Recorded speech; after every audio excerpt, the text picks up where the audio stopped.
Talk, November 4th. I'm Tyler Doohen, your host this week. Joining me back on the set is head coach Pete Stanton. Coach, welcome back. Thank you. Coach, exciting big win this weekend. We had presentation at home. We beat them 42-35. It really came down to the wire. Go ahead and tell me a little bit about this weekend's game. Yeah, just a back and forth game. They were an outstanding offensive unit, like we knew that they would be, and they really jumped out and right away and got that lead. We had a turnover early, and of course they got up to that 21-7 lead, and then we cut it to 21-14, and I think one of the keys in the game there was they were down on the goal line again and looking to go up 28-14, and Drew Johnson had that interception returned back to midfield, and we responded, got it tied up back at halftime. And I thought second half they had a couple of turnovers, and then we were able to take advantage of that and go up 35-21, but they battled back and tied it up, and then our guys responded well. I think offensively our guys played as well as we had all year long. I think Kaler in the first half, we were looking for that balance in the first half and really got that in the first half, going 10-12 passing along with our rushing game, and I was really impressed with our offensive line and the way we blocked all day long. We pass protected well, we ran block well, so it was just a good team effort defensively. We had a few things we need to do better, and but a lot of credit goes to them as well. They had some nice receivers, and James is good at receivers we played against, and good running backs, and the quarterback was effective as well. Yeah. We talked a lot about the offense, but on the defense we had 4 sacks, 4 tackles for loss, and 2 picks. And like you said, I think we capitalized off of a lot of those. Yeah.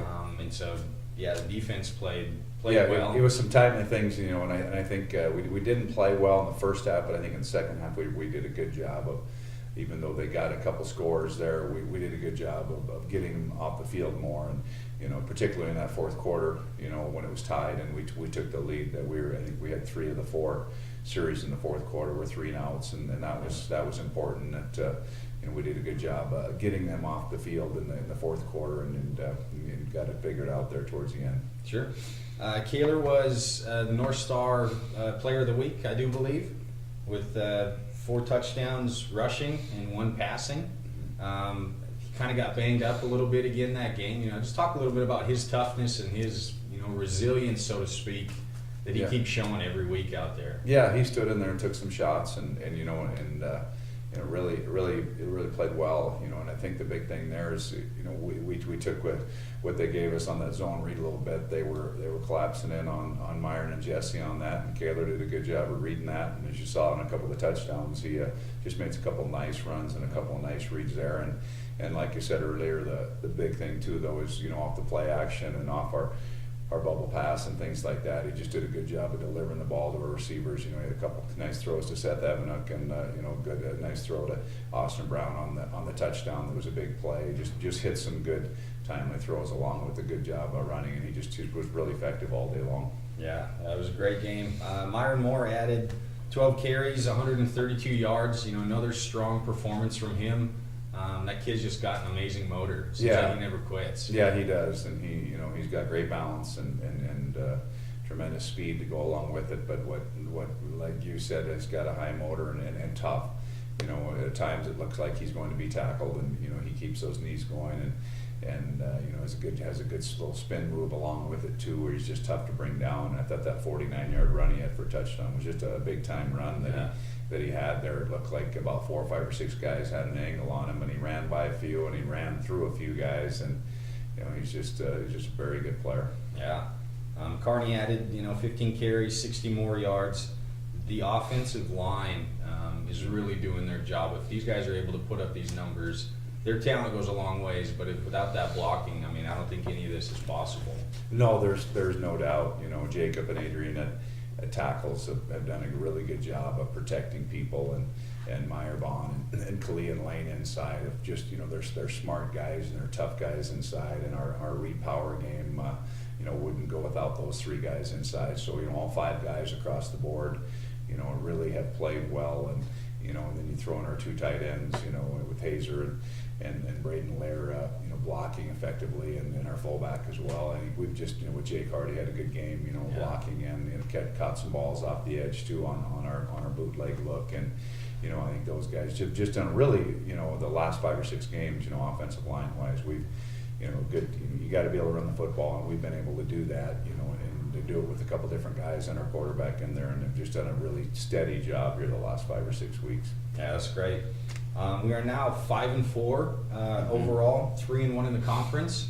Saturday we have Dakota State coming to Dickinson to play us. I think they're 6-4 overall and 2-3 in the North Star. What are some things we can expect this weekend? I think you're going to see a lot of the same things of what you saw presentation offensively.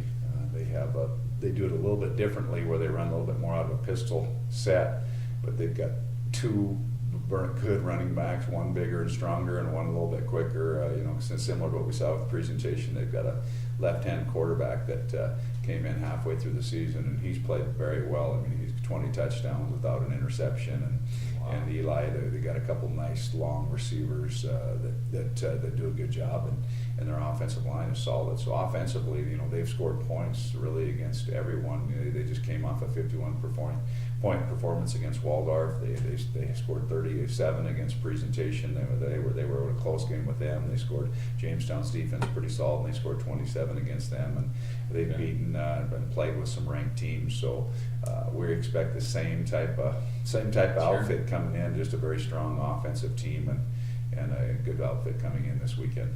Okay. Game time's at 1 p.m. on Saturday. Again, fans, come out and show your support. It's a great thing to see your support out at the field, but I know it means a lot to the team and to the coach and to this community to come out and just support our Blue Hawks. Give them our best in the stands as they give us their best out on the field. Coach, anything else you'd like to say today? I would just say for this weekend too, we if you can get to the game a few minutes early, about 12:35, we're going to do a presentation for our 12 seniors. Okay. And it's our last home game, and we'll be doing a video board presentation, and then also recognizing those 12 seniors for all they've done for us. I believe we've got 6 on both sides of the ball, so we'll be recognizing those guys on Saturday, and rightfully so, for all they've done for our program. That's great. Get there early, 12:30, senior day, last home game, kickoffs at 1 p.m.